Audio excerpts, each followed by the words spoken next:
The email notification pinged, a smug little ding that always meant trouble from the Holly Springs Homeowners Association. Subject line: Urgent Community Update, Gnome Harmonization Initiative. I kid you not. Gnome Harmonization Initiative. My eye started to twitch. I hadn't even had my first coffee. All right, what fresh hell is this? I muttered, clicking it open. My cat, Schrodinger. Don't ask. It involves a box and quantum uncertainty about whether he's eaten or not. Blinked at me from his perch on a stack of server manuals. The email, penned by our esteemed HOA president, one Brenda Witherbottom, a woman whose spirit animal was clearly a particularly officious garden slug, declared that all lawn gnomes were henceforth restricted to a maximum height of 12 inches. To preserve the aesthetic uniformity and serene character of our beloved community, it warbled. It also helpfully included a diagram showing the correct way to measure a gnome. Hat included the tyrant's 12 inches. My prize gnome, General Patton, a stoic fellow with a fishing rod and an impressively stern glare, was a good 18 inches tall if he was an inch. He was a gift from my eccentric Aunt Mildred. This was an outrage. This was pretty standard for Brenda, actually. They've gone too far this time, Schrodinger, I announced. The cat merely yawned, unimpressed by the looming threat to ceramic civil liberties. My name's Mikey, by the way. And yes, I live in suburbia. Manicured lawns, identical houses, the whole 9 yards. But my little slice of suburban paradise has a secret, currently parked in my generously proportioned HOA infuriating driveway, Bessie. Bessie is a 35-foot ex-news van-turned-mobile command bus. Think less creepy white van, and more if Batman had a baby with a satellite truck. She's got enough antennas on her roof to pick up alien broadcasts, a generator that could power a small village, or at least my espresso machine during a blackout, and enough computing power inside to make NASA blush. I bought her at a government auction. My rationale? Emergency preparedness and extreme tailgating. Brenda's rationale for hating it? It's large. She once tried to fine me because Bessie's shadow apparently fell onto her prize-winning petunias for an unacceptable duration. I countered by offering to install a complex system of mirrors to redirect the offending photons. She didn't see the humor. This particular Tuesday morning, however, Bessie was quiet. I was in my kitchen, nursing a lukewarm coffee. My fancy machine was on the fritz, a tragedy of its own, contemplating the gnome-pocalypse, when I noticed something else. My internet was down. Probably squirrels again, I sighed, or Brenda performing some unholy ritual to banish Wi-Fi signals she deems unharmonious with the neighborhood's visual narrative. My Wi-Fi icon was stubbornly gray. Annoying. Very annoying. I had code to debug for a personal project, a ridiculously complex home automation system that would, eventually, allow me to control every appliance in my house via voice command, including, ideally, a robotic arm to fend off rogue HOA presidents. A quick check of my phone. No signal there, either. Okay, that's less squirrels and more something's borked on a bigger scale. I ambled to the front window, peering out. The usually pristine street looked normal. Mrs. Henderson was walking her yappy poodle. Mr. Grumbles next door was meticulously edging his lawn with what looked like surgical scissors. No obvious downed poles, no errant backhoes. Then I saw it. Or rather, her. Brenda Witherbottom. Shovel in hand, standing near the green utility box at the edge of her property line, the one that housed the main fiber-optic trunk for our entire block. And, if my internal schematics of the neighborhood infrastructure were correct, they usually were, I get bored easily, for St. Angel's Hospital, 2 blocks over. She was patting down a small patch of freshly disturbed earth with the back of her shovel. A look of grim, righteous satisfaction plastered on her face. A face, I might add, that already looked like it had been stored in vinegar too long. My blood ran cold. Then it flash-boiled. "No," I whispered, coffee forgotten. "No, she wouldn't, would she? That's the main line. For everyone." My gaze flicked towards the direction of St. Angel's. "Oh, you have got to be kidding me." I was out the door before my brain fully processed the implications. A feat considering my usual morning inertia. Schrödinger yowled in protest as I nearly tripped over him. "Not now, buddy. Mommy's about to have a meltdown, and Daddy might have to commit a justifiable act of extreme exasperation." I stomped across my lawn, then hers, not even caring about the perfectly manicured blades of grass I was defiling. Brenda looked up, startled, as I skidded to a halt before her. The shovel was still in her hand. It was one of those expensive ergonomic ones, probably designed for minimal strain while committing acts of low-grade domestic terrorism. "Brenda?" I managed, trying to keep my voice from hitting a pitch only dogs and certain species of bat could hear. "What have you done?" She drew herself up, all 5'0" of indignant fury. "Michael," she sniffed, as if I were something unpleasant she'd found on her shoe. "I was merely attending to my landscaping. This unsightly cabling," she gestured vaguely with the shovel towards the utility box, "was clearly encroaching on my property line. And besides, the electromagnetic frequencies were giving my prize-winning azaleas anxiety." I stared, blinked, stared some more. "Electromagnetic frequencies? From fiber optic cables? Brenda, that's literally light! Like from a lamp. Are your azaleas afraid of the dark now, too? Do they need a nightlight?" "Don't be facetious, Michael," she snapped. "I read an article. These things are dangerous, and they were interfering with my root systems." I pointed a trembling finger at the utility box, then at the freshly turned earth. "Brenda, those aren't just any cables. That's the main fiber trunk for the entire block, and the hospital. You know, St. Angel's? Where they do things like surgery, where people are, and I'm just spitballing here, trying not to die." Her face, if possible, hardened further. Well, perhaps they should have considered the aesthetic impact on the community before laying their precious wires. My property values are at stake, and these azaleas are nationally ranked. I felt a strange calm descend. The kind of calm that precedes either enlightenment or a truly spectacular public freakout.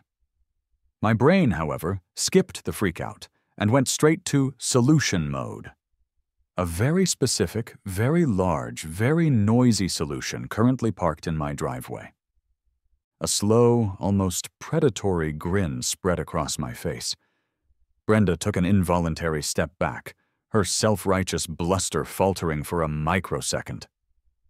"Brenda," I said, my voice dangerously soft, "you have no idea what you've just unleashed." I turned on my heel and sprinted back to my house, ignoring her sputtering, "Well, I never! The audacity!" I hit the oversized red button on the keychain remote as I neared Bessie.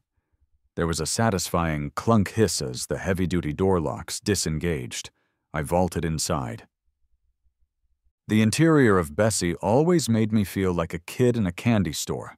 If the candy store sold rack-mounted servers and broadcast-quality video switchers. I slammed into the pilot's seat, a surprisingly comfortable air-ride captain's chair I'd salvaged from a long-haul truck. "All right, Bessie," I murmured, hands flying across the dashboard, which was less dashboard and more flight deck. "Time to earn your keep.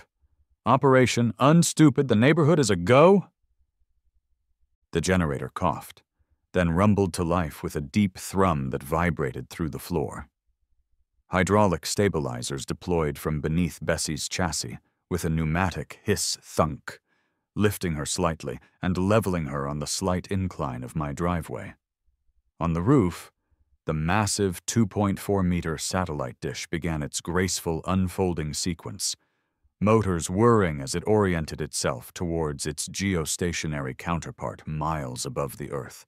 A forest of smaller antennas, Wi-Fi, cellular, UHF, VHF, bristled into alertness. Inside, a symphony of beeps and whirs commenced as systems came online. Banks of monitors flickered to life, displaying diagnostics, network maps, and a rather fetching screensaver of a flaming unicorn I'd forgotten to change. The hum of servers in the rear racks joined the chorus. 3 minutes. That's all it took from Brenda the Cable Slayer to Bessie the Digital Avenger. 3 minutes. My personal best, actually. Mr. Grumbles next door peeked through his blinds, his eyes wide. His perfectly edged lawn suddenly seemed far less interesting.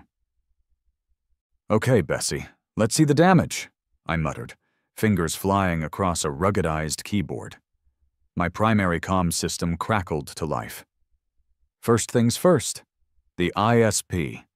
Trying to get through their regular customer service line after a major outage was an exercise in soul-crushing futility, a descent into an automated phone tree hell from which few emerged with their sanity intact. But Bessie had connections, figuratively and literally. I bypassed their public-facing numbers and routed a call directly to the Network Operations Center, using a priority line number I definitely wasn't supposed to have, but had acquired through means we won't discuss here. Let's just say a grateful network engineer owes me a favor after I helped him recover his lost Bitcoin wallet. "No, see, Henderson speaking," a bored voice answered after half a ring. "Yeah, hi, Henderson.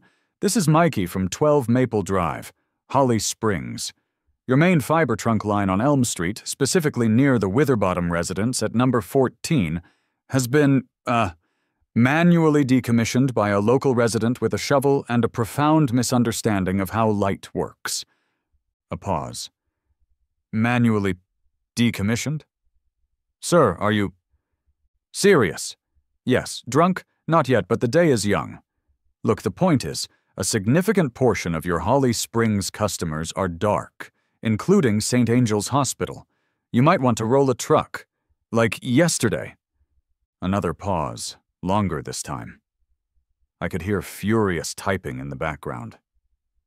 "St. Angel's. Oh, crap. We're seeing a massive outage in that sector. Maple Drive, Elm, Oak. Yeah, the hospital's in that block. Who did you say did this?" "Brenda Witherbottom, HOA president. Motive, allegedly protecting her azaleas from electromagnetic frequencies. Weapon, shovel. Level of remorse, 0. Level of technological understanding, also 0. I don't even know what to do with that information," Henderson stammered. "We'll dispatch a crew, but our emergency teams are already stretched thin with that storm damage over in West County. It could be hours." Hours.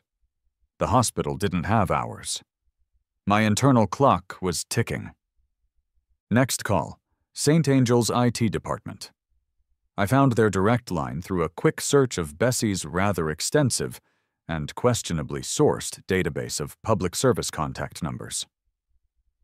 "St. Angel's IT, this is Dave. How can I help you?" The voice was strained, high-pitched. "Dave, my name is Mikey. I'm a resident near the hospital. I believe I know why your network just went down.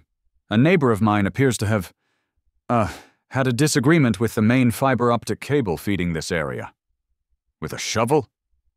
"A shovel?" Dave shrieked. "Our whole network is down. We're switching to backups, but patient records, imaging systems, VoIP phones, they're all crippled. We're practically back in the dark ages here. We have surgeries scheduled. This is a nightmare." "Okay, Dave, stay calm," I said, trying to project an aura of competence I only partially felt. "The ISP says their crew could be hours out. That's not going to cut it. Now, I have a rather large bus in my driveway with a pretty beefy satellite uplink and some serious networking gear. I think I can get you a temporary connection. A sort of digital lifeline, if you will. A bus? What are you talking about? Less talking, more doing, Dave. Look, I can't splice fiber with a butter knife and good intentions from my kitchen. But my bus, Bessie? She's got a Q-band uplink that'll make your eyeballs water. It's designed for live news broadcasts from war zones, so it should handle your patient data just fine. Give me your rooftop coordinates, or at least the side of the building with the clearest line of sight to Maple Drive. We're gonna beam you some sweet, life-saving internet. Dave, bless his panicked heart, didn't even question the absurdity. He just rattled off coordinates and a description of their IT office window. West-facing, 3rd floor, looks out over the park towards your street. Got it? I swiveled in my chair, already manipulating the controls for Bessie's main dish. On one of the monitors, a targeting overlay appeared over a satellite map of the neighborhood. I punched in the approximate coordinates, then fine-tuned it manually, using the live feed from the camera mounted on the dish assembly. Zooming in, I could just make out the hospital building. All right, Dave, I said into the headset. I'm aiming my primary transmission array at your building now. I'm going to set up a high-bandwidth point-to-point wireless bridge. You'll need to configure your network to accept a DHCP lease from my gateway, or I can give you a static IP.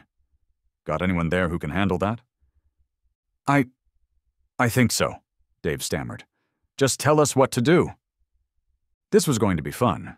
And by fun, I meant stressful, complicated, and probably involving me shouting technical jargon at a terrified IT guy while simultaneously trying to explain to arriving police officers why my driveway looked like a Bond villain's mobile lair. Speaking of which, through Bessie's reinforced windscreen, I saw the distinct flash of red and blue lights turning onto our street. Showtime. The patrol car, a standard Ford Explorer, slowed as it approached my house, its occupants clearly bewildered.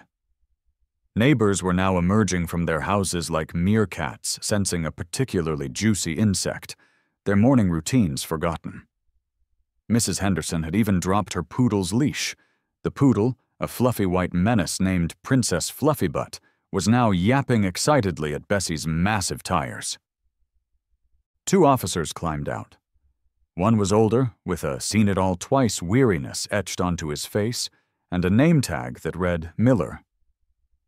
The other was younger, sharper, with a skeptical glint in his eye. Rodriguez.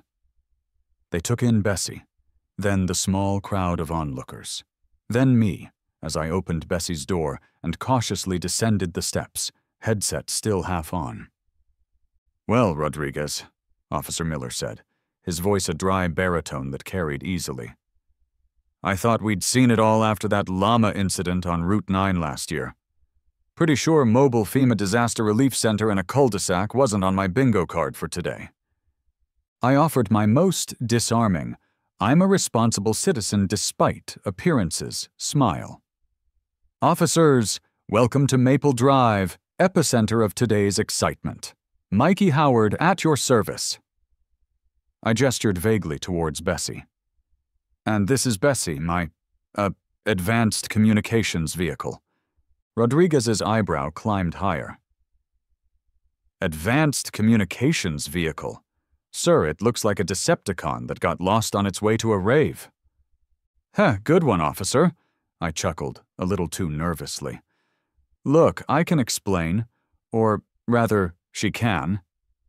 I pointed dramatically towards Brenda's house. Brenda, bless her cotton socks, chose that exact moment to storm out onto her porch, phone held aloft like a tiny digital scepter. "Officers, thank God you're here," I said, lowering my voice conspiratorially. "This fine citizen, Brenda Witherbottom of 14 Maple Drive, has committed an act of brazen infrastructural terrorism against St. Angel's Hospital. I'm just providing a temporary life support system, if you will." I patted Bessie's flank proudly. Brenda, predictably, went full supernova. "He's a menace, officer!" she shrieked, marching towards us, phone recording. "This thing has been parked in his driveway for months. It's an eyesore. It violates 17 different HOA bylaws. And now he's blaming me for some silly wires? I was gardening. Gardening, I tell you." Officer Miller held up a placating hand. "All right, ma'am, sir. Let's all just take a breath. Mr. Howard, you want to explain what you mean by infrastructural terrorism?" "Gladly," I said. "About an hour ago, Mrs. Witherbottom here took it upon herself to excavate and sever the main fiber optic trunk line that services this entire neighborhood, including St. Angel's Hospital." Her stated reason? The electromagnetic frequencies were upsetting her azaleas. I paused for effect. "She used a shovel. I have photos, and possibly a soil sample from her rhododendrons that matches the dirt on the severed fiber optic cable. Though I admit, that last part is mostly for dramatic flair."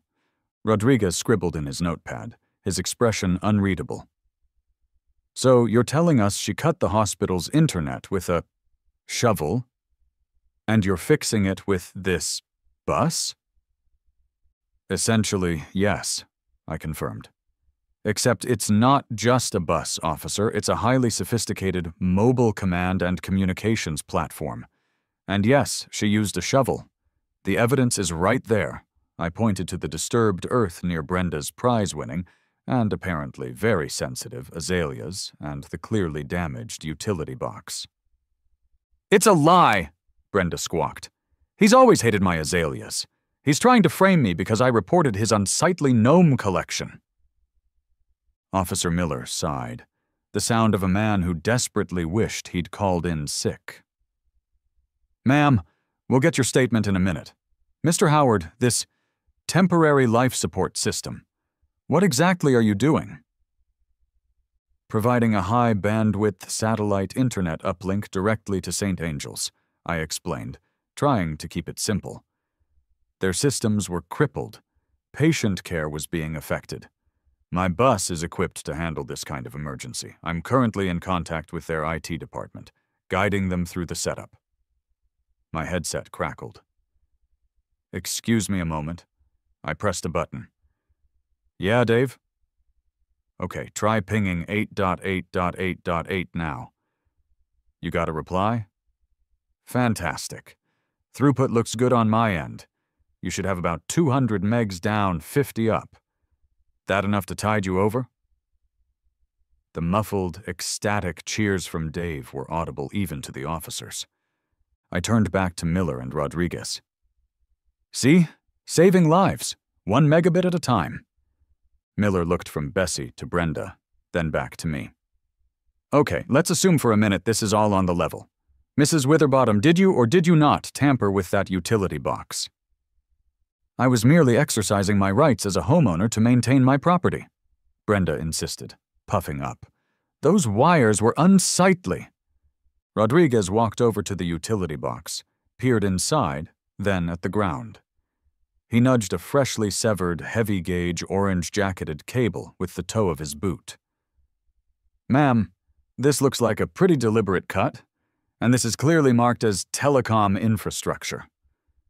Brenda's face turned a fascinating shade of puce. "It was an accident. The shovel, it slipped." "Slipped? Multiple times? Through armored conduit?" I muttered, perhaps a little too loudly.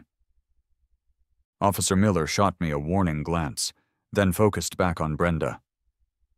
"Ma'am, damaging public utility infrastructure, especially something that services a hospital, is a very serious offense.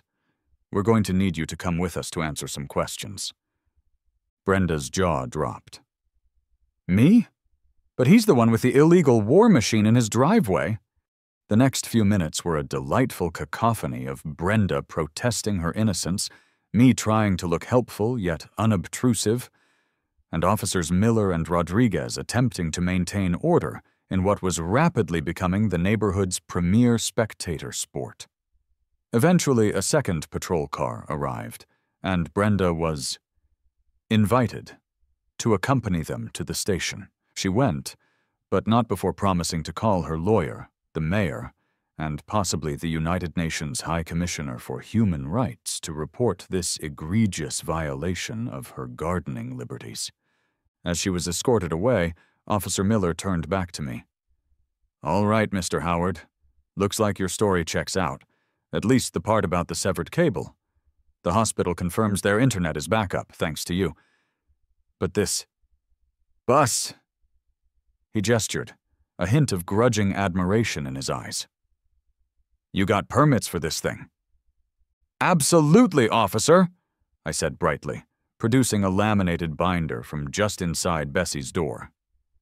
"Fully street legal, licensed as an RV, with a few custom modifications, all DOT approved, of course. Insurance, registration, even a Good Sam Club membership card." He flipped through it, Rodriguez peering over his shoulder. Miller grunted. "Well, I'll be. Still, try to keep the saving the world operations to a dull roar, okay? The neighbors are starting to look like they expect an alien invasion." "Will do, officer," I said, just trying to be a good neighbor. He nodded, a small smile playing on his lips. "Right, well, we'll be in touch. And Mr. Howard, nice bus." "Thanks," I beamed. "She appreciates that." As they left, I felt a small surge of triumph. Phase 1 complete. Now for the hard part, getting the actual fiber repaired. That meant contractors. And coffee. Definitely more coffee. With Brenda temporarily neutralized, I imagined her at the precinct, demanding to speak to the manager of the police. A strange sort of calm settled over Maple Drive. The kind of calm where everyone is still staring at your house, but now with a mixture of awe and trepidation instead of just annoyance. I retreated into Bessie's climate-controlled embrace, the hum of her electronics a comforting symphony. First order of business, caffeine. My fancy home espresso machine was still mocking me with its silence, a casualty of Brenda's war on wires. But Bessie, bless her over-engineered heart, had a surprisingly robust galley, complete with a built-in, quasi-industrial coffee maker that could brew a pot strong enough to wake the dead, or at least a very tired tech support guy. While the coffee brewed, its rich aroma slowly filling the cabin, I got back on the horn, or rather, Bessie's sophisticated VoIP system. The ISP, Telco Giant Inc., or TGI, as I unaffectionately called them, had been less than helpful. Their emergency crew was still estimated 4 to 6 hours out, possibly more due to unforeseen Azalea-related complications. "Right." "Okay, Bessie, Plan B," I said to the empty cabin. Schrodinger had long since retreated to nap under my actual bed, clearly overwhelmed by the day's excitement. "Time to find some local heroes." I pulled up a list of local telecommunications contractors. This was going to be a crapshoot. You either got seasoned pros who'd seen it all, or a couple of guys named Cletus who thought fiber optics were something you ate for breakfast. The first call was not promising. "Apex Communications. How can I help you?" A voice that sounded about 12 years old. "Yeah, hi. I need an emergency fiber optic splice. Main trunk line looks like about a 144-strand cable, severed by, aggressive landscaping." A long pause. "You say a what cut the what? And you're running a temporary fix with a what from your driveway? Son, you been drinking? Maybe lay off the internet for a bit, okay?" Click. Charming. The second call went to Lightning Fast Telecom Solutions. Their name, it turned out, was more aspirational than descriptive. "Lightning Fast, Jerry speaking," an overly enthusiastic voice. "Hi, Jerry. I have a severed main fiber trunk. Emergency fiber repair? Oh yeah, that's gonna be premium, buddy. Triple rates. Weekends, you know. Plus a surcharge for, weird situation tax. And we're booked solid till Thursday. Can I pencil you in for next Tuesday?" "It's currently Tuesday, Jerry, and the hospital is running off my bus, so no." Click. I took a deep, calming breath and a large swig of Bessie's potent coffee. It tasted like victory and slight desperation. Third time's the charm? The next listing was Gus and Earl's expert wiring and occasional exorcisms. The name alone gave me a sliver of hope. These guys sounded like they had stories. A gruff voice answered. Gus? Gus, my name is Mikey. I've got a bit of a situation here in Holly Springs. An HOA president, a shovel, a main fiber trunk to a hospital, and a rather urgent need for someone who knows which end of a fusion splicer is which. Another pause, but this one felt different. Less, is this guy crazy? And more, Tuesday. Lady cut a fiber trunk with a shovel to protect her petunias? Gus finally rumbled. A dry chuckle followed. Seen stupider. We had a beaver take out a whole substation last year. Chewed right through the main conduits. Little bastard. So you're not fazed by horticultural sabotage? I asked, hope blooming. Son, after 30 years in this business, nothing fazes me. Except maybe Earl when he hasn't had his coffee. Where you at? I gave him the address. All right. Earl's just finishing up a job wrestling a data line out of a possessed photocopier. Give us an hour. And tell your neighbor if she touches our truck, Earl gets bitey. He's small, but he's wiry. Understood, I said, a wave of relief washing over me. Coffee will be ready when you get here. You're a good man, Mikey. Click. Yes, Gus and Earl sounded like my kind of people. While I waited, I monitored the link to St. Angel's. Everything stable. Dave, the IT guy, called back, his voice several octaves lower and significantly less panicked. Mikey, you are a lifesaver, man. The docs are ecstatic. Surgeries are back on schedule. Patient records are flowing. What can we do to thank you? Just keep doing what you do, Dave, I said. And maybe send a thank you note to Brenda's azaleas. They're the real heroes in this story, apparently. He laughed. Will do. Seriously, though, the hospital administrator wants to talk to you later. Later is good, I said. Right now, I'm managing a multi-agency incident scene from my driveway and awaiting the arrival of 2 gentlemen who may or may not perform exorcisms on faulty electronics. The coffee was indeed excellent. I even offered a cup to Officer Miller, who had circled back to check on the situation. Read. Get another look at Bessie and make sure I wasn't launching satellites. He accepted gratefully. Rodriguez, his partner, still eyed my operation with a mixture of suspicion and grudging respect, but declined the coffee. On duty, he mumbled, though I suspected he was worried I'd laced it with something to make him appreciate the genius of mobile command buses. The quiet before the arrival of Gus and Earl was punctuated by the occasional nosy neighbor trying to engage me in conversation. Is that one of them new 5G towers, Mikey? Are we all going to get brain cancer? Asked Mrs. Periwinkle from across the street. No, Mrs. Periwinkle, I said patiently. It's just a very large Wi-Fi hotspot. Perfectly safe. Probably less radiation than your microwave. She didn't look convinced. I decided against offering her coffee. Some people just can't appreciate the finer points of emergency ad hoc telecommunications infrastructure. An hour later, almost to the minute, a beat-up but clearly well-loved utility van, emblazoned with a faded logo of a lightning bolt wrestling a ghost, next to the words Gus and Earl's expert wiring and occasional exorcisms, rumbled down Maple Drive. It parked behind Bessie with surprising precision. 2 men climbed out. Gus was built like a small refrigerator, with a calm, weathered face and hands the size of dinner plates. Earl was his opposite. Thin, wiry, with eyes that darted everywhere, and a low, constant stream of muttering that seemed to be a running commentary on the state of the universe, or possibly just the van's questionable suspension. Gus took one look at Bessie, then at me leaning in the doorway, coffee mug in hand. A slow nod of appreciation.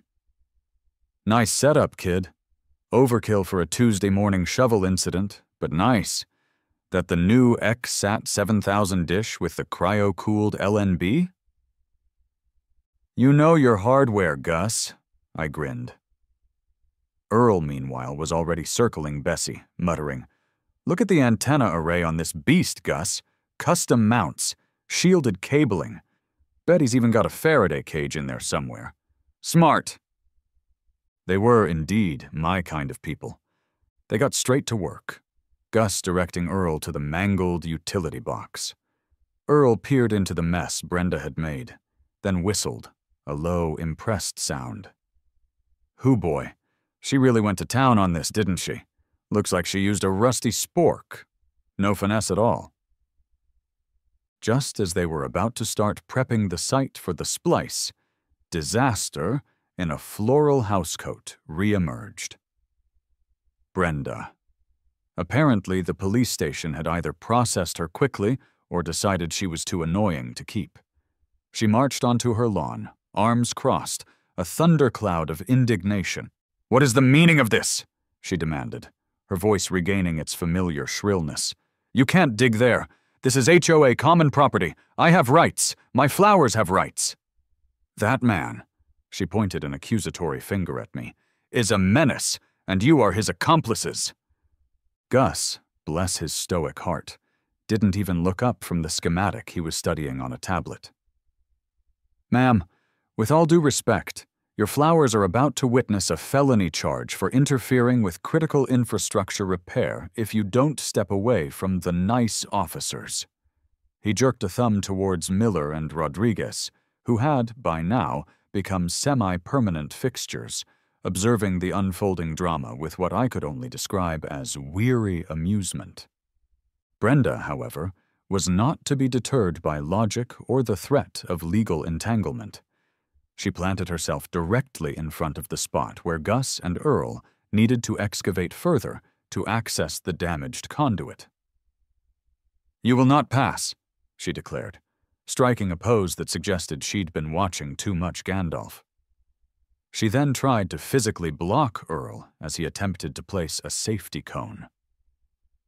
Officer Rodriguez, who I suspected was starting to develop a grudging respect for my earlier assessment of Brenda, stepped forward. His patience, unlike Bessie's satellite uplink, was clearly finite. "Ma'am, you are interfering with an emergency repair vital to a hospital, and you are obstructing peace officers in the performance of their duties. I'm going to ask you one more time, very politely, to return to your property, or you will be placed under arrest." This, of course, was like a red rag to a bull. Brenda launched into a tirade that would have made a drill sergeant blush, a spectacular volley of HOA jargon, imagined legal rights, and accusations about my moral character, my parentage, and the questionable structural integrity of Bessie. "I know my rights. I pay my dues. You can't talk to me like that. I want your badge number. I'm calling the mayor. I'm calling my lawyer, who, I'll have you know, is very important and plays golf with a judge." I couldn't resist. I pulled out my phone, discreetly started a live stream to a private tech forum I frequented, and began a hushed David Attenborough-style narration. And here we see the majestic Caranus suburbanus rex in her natural habitat, attempting to assert dominance over a fiber optic splice kit and two increasingly bewildered law enforcement officers. Note the aggressive posturing and the distinctive territorial call. Fascinating. My online buddies were eating it up.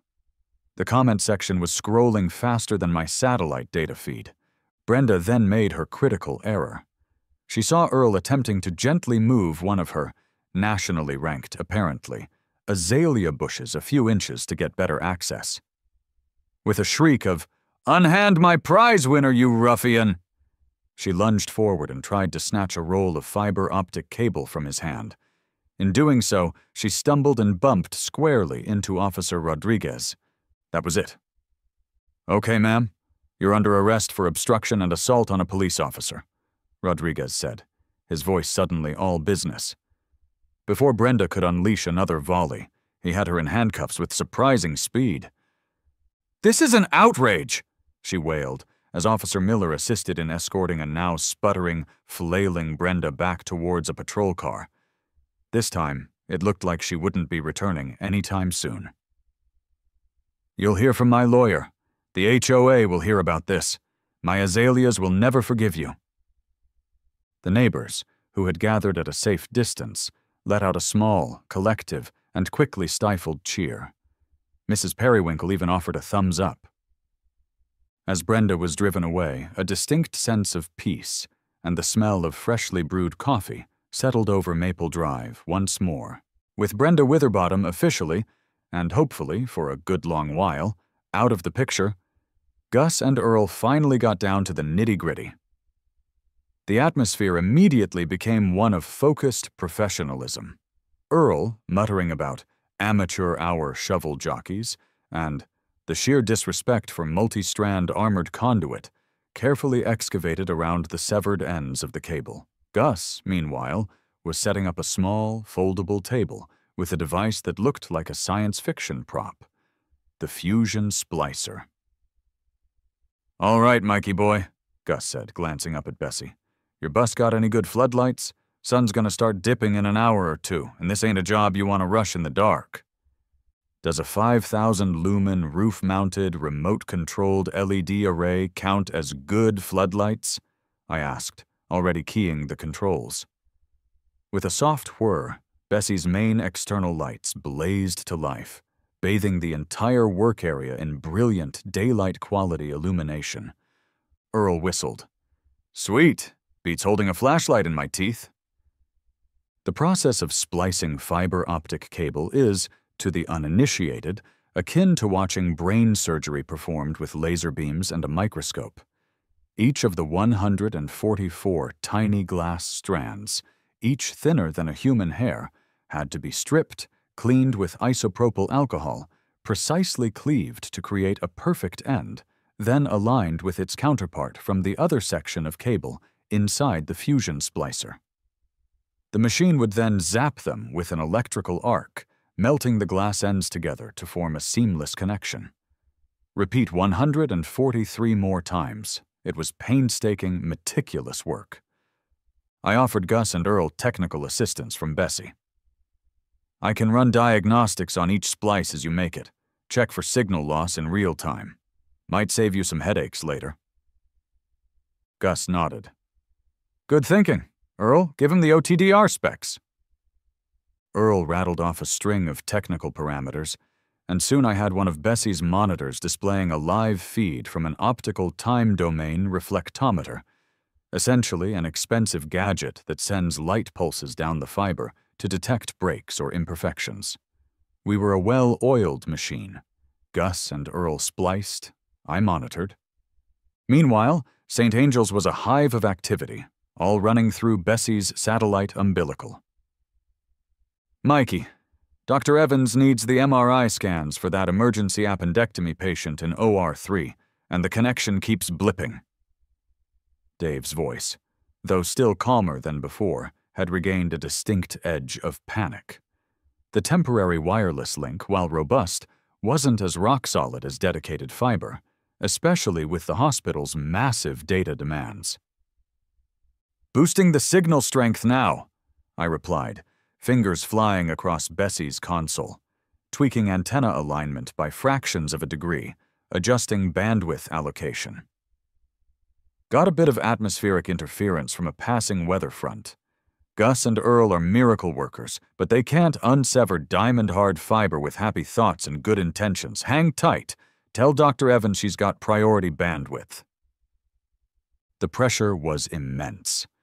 Every flicker on my screen, every slightly raised voice from the hospital reminded me of the stakes. This wasn't just about fixing the internet. It was about patient lives. As if on cue, just to add a little more spice to the day, one of Bessie's main power inverters let out a protesting squeal and then went ominously silent. Several internal lights flickered. My primary comms console blinked off. "Whoa, whoa, whoa," I yelped. "Non-good, Bessie, non-good." My heart leaped into my throat. The satellite link. Quickly switching to backup battery power for critical systems, I dove into Bessie's engine compartment, accessible from inside, thankfully. Years of tinkering with complex electronics paid off. A blown fuse, easily replaceable. But why had it blown? A quick scan revealed a loose connection on the primary alternator feed, probably vibrated loose by the generator. 5 tense minutes of tightening bolts and replacing the heavy-duty fuse, and Bessie's systems hummed back to full power with a reassuring thrum. The satellite link had only been down for 30 seconds, but it felt like an eternity. Dave at the hospital hadn't even noticed, bless his preoccupied soul. Just as I was toweling sweat from my brow, Mr. Henderson from 3 doors down wandered over, looking concerned. "Say, Mikey," he began, peering at the intricate work Gus and Earl were doing. "Are you sure you shouldn't just use some really strong duct tape for those wires? I've got a roll of that Gorilla stuff in my garage. Works on anything." I stared at him. Then at the delicate, hair-thin glass fibers Earl was meticulously aligning. "Mr. Henderson," I said, with all the patience I could muster, "while I deeply appreciate your innovative spirit and your faith in the adhesive arts, I think we'll stick to industry best practices for this one, unless you happen to have some military-grade, fiber-optic compatible, hermetically sealing, signal-transparent duct tape I don't know about." He looked thoughtful. "Well, no, not that specific kind." "Then I think Gus and Earl have it covered," I said gently. "But thanks for the offer." He wandered off, muttering about how things were so much simpler in his day. I couldn't help but agree, though I suspected his idea of simpler didn't involve a neighbor waging war on telecommunications infrastructure with gardening implements. Dusk was settling in. Bessie's floodlights cast long, dramatic shadows. Gus and Earl worked on, illuminated like performers on a suburban stage, their movements precise and economical. The end was in sight, or at least the light at the end of the fiber. Hours had passed. The coffee pot in Bessie had been emptied and refilled twice. My initial adrenaline rush had faded into a state of weary focus. Gus and Earl, fueled by caffeine and sheer professionalism, were nearing the end of the marathon splicing session. Each tiny connection was a victory, each green light on my OTDR display a small sigh of relief. "All right, Mikey boy," Gus finally announced, stretching his broad back with a groan. His face, illuminated by Bessie's lights and the glow of the splicer, was slick with sweat but etched with satisfaction. "That's the last strand.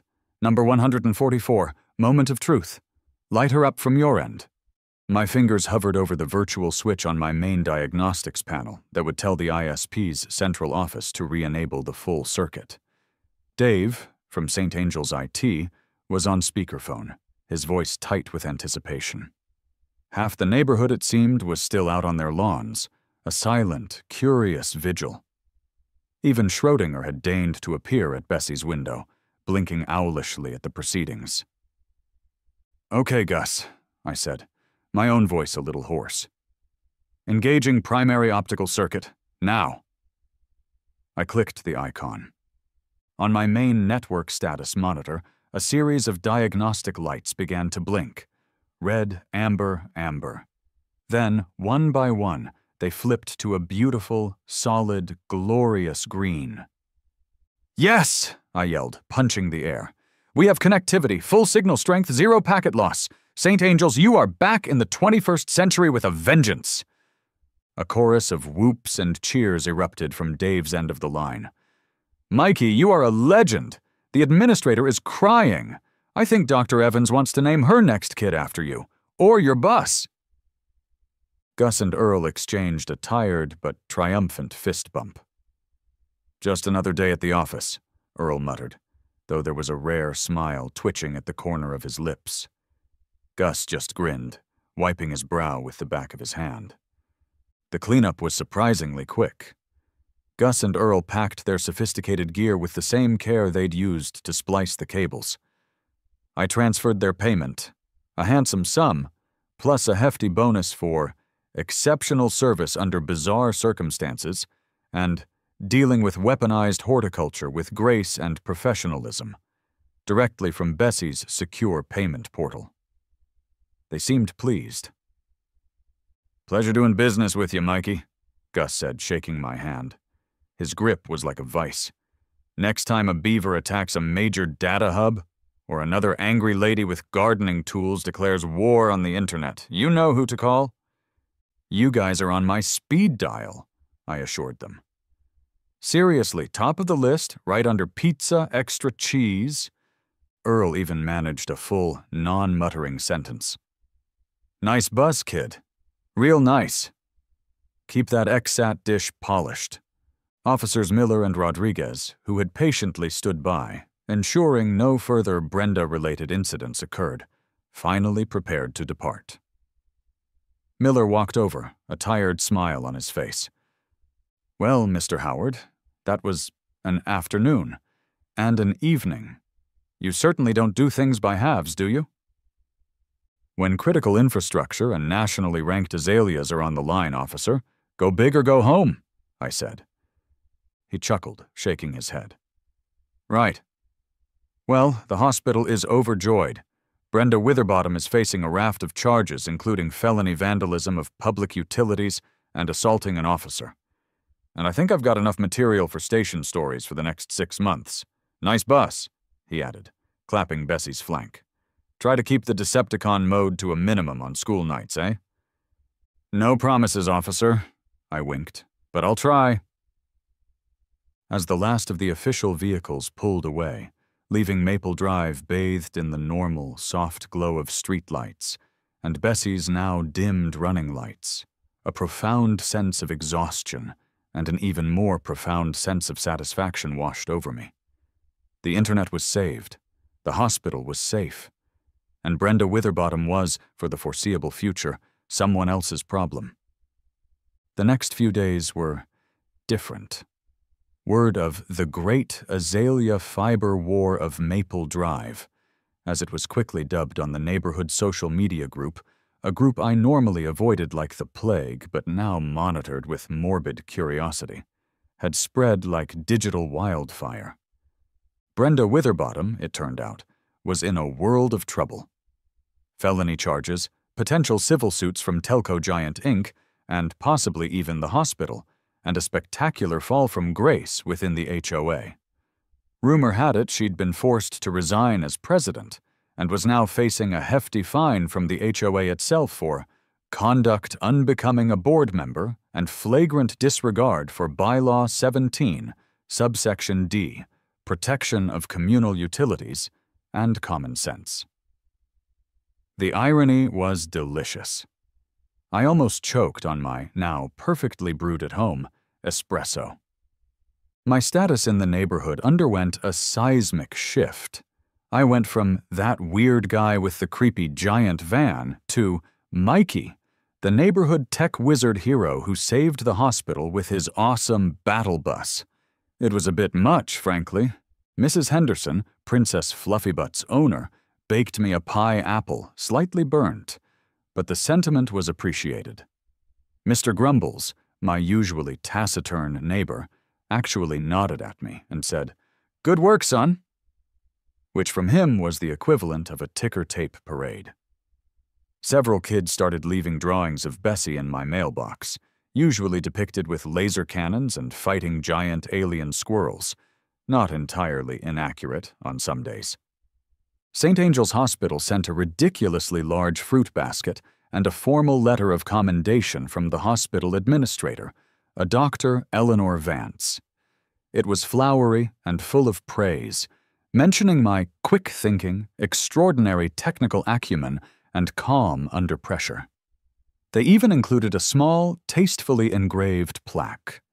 "To Mikey Howard and Bessie, in grateful appreciation for your invaluable service." I hung it inside Bessie, right next to a faded Bonnaroo parking pass and a photo of me with a very confused-looking llama.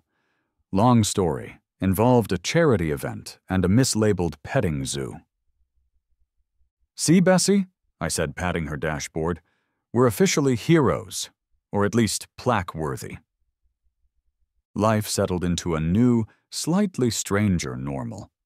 The HOA, now under interim leadership, a terrified-looking accountant named Gary who seemed primarily concerned with not making eye contact with anyone, issued a public apology for the unfortunate incident and promised a full review of all landscaping-related bylaws. My gnome, General Patton, remained proudly over the 12-inch limit, a silent, stoic symbol of defiance and horticultural reason. I found myself reflecting on the sheer absurdity of it all. One woman's irrational hatred for a few strands of glass, a misplaced belief in the dangers of electromagnetic frequencies, to her prize-winning azaleas, had brought a hospital to its knees and mobilized a response that wouldn't have looked out of place in a disaster movie. All because Brenda thought fiber optics were harshing her petunias mellow. "You know, Schrödinger," I mused one evening, as the cat purred contentedly on my lap, Bessie humming quietly in the driveway like a sleeping giant. "Maybe I should install those laser turrets after all. For the gophers, obviously, or any rogue gardening implements that look like they mean business." Schrödinger just blinked, blissfully unaware of the existential threats posed by overly zealous HOA presidents. A few weeks later, the dust had truly settled.